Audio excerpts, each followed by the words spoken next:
লালমনিরহাটের আদিতমারীতে স্বামী ইসমাইল হোসেনকে হত্যার অভিযোগে স্ত্রী মায়া বেগমকে গ্রেপ্তার করেছে পুলিশ।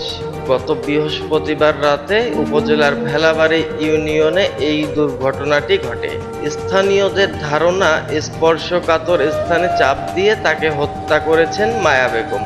এদিকে নিহত ইসমাইল ভেলাবাড়ী ইউনিয়নের পূর্ব শালমারা গ্রামের মৃত আব্দুল হামিদের ছেলে, আর মায়া বেগম সদর উপজেলার মোগলহাট ইউনিয়নের তুরাকুটি গ্রামের জগদীশের মেয়ে।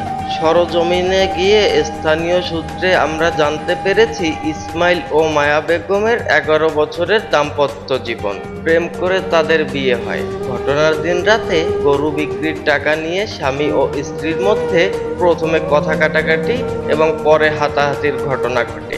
এ সময় মায়া বেগম উত্তেজিত অবস্থায় ইসমাইল হোসেনের স্পর্শকাতর স্থানে চাপ দিলে ব্যথায় অজ্ঞান হয়ে যান তিনি। এরপর গুরুতর অবস্থায় স্থানীয় বাসিন্দারা ইসমাইলকে উদ্ধার করে হাসপাতালে নেওয়ার পথে তিনি মারা যান। পরে খবর পেয়ে পুলিশ বাড়ি থেকে মায়া বেগমকে থানায় নিয়ে যায়।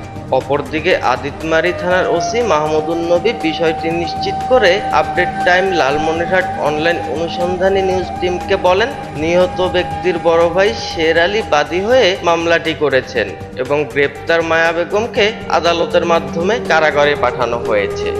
Update time online desk, Lalmonirhat.